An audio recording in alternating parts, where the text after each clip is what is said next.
Turn your vacation into a tax write-off legally.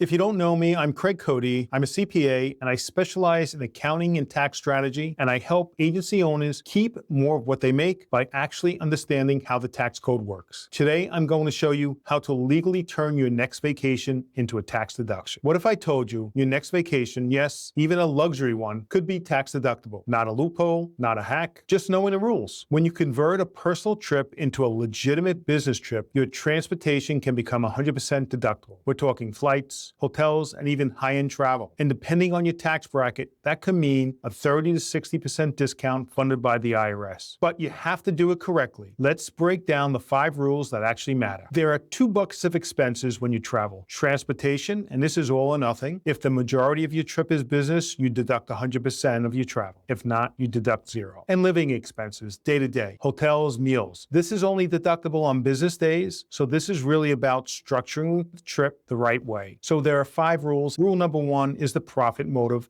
You need a clear reason this trip helps your business make money. Think, meaning clients, expanding into new markets, attending something tied to revenue, and write it all down, document it. Rule number 2, stay overnight. No overnight stay equals no deduction. This is simple, but critical. Rule number 3, the for only test. Would a rational business person take this trip for only the business reason? If the personal side outweighs the business purpose, you lose the deduction. Rule number 4, the primary purpose test. This is the big lever. If most of your days are business days, your transportation becomes deductible. So yes, you can go somewhere great, but you need more business than vacation. Rule number 5, documentation. This is where most people fail. You need dates, locations, expenses, business versus personal days, and the business purpose. No records equals no deduction. So you need to document it before and during the trip, not 9 months later. So here's a real example. A company held a board meeting in Vegas. They deducted the whole trip. Why?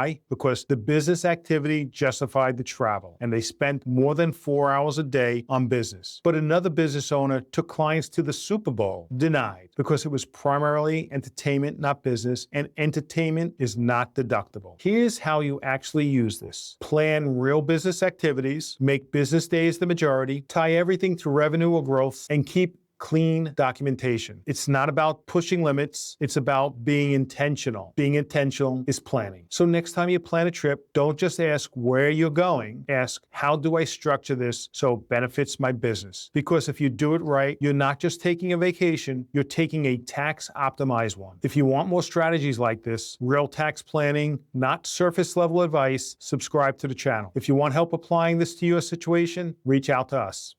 All right, before you go, if you're an agency owner and you want to keep more of what you make, I've got 2 things for you. First, grab a copy of my book, The 12 Biggest Tax Mistakes That Cost Agency Owners Thousands. It breaks down the exact mistakes I see every day and how to avoid them. Second, if you want to see what this looks like for your business, get a free tax analysis. We'll take a look at what you're doing now and show you where you might be overpaying. And if this video helped you, make sure you subscribe so you don't miss future strategies on tax planning, cash flow, and building a more profitable agency. I'll see you in the next video.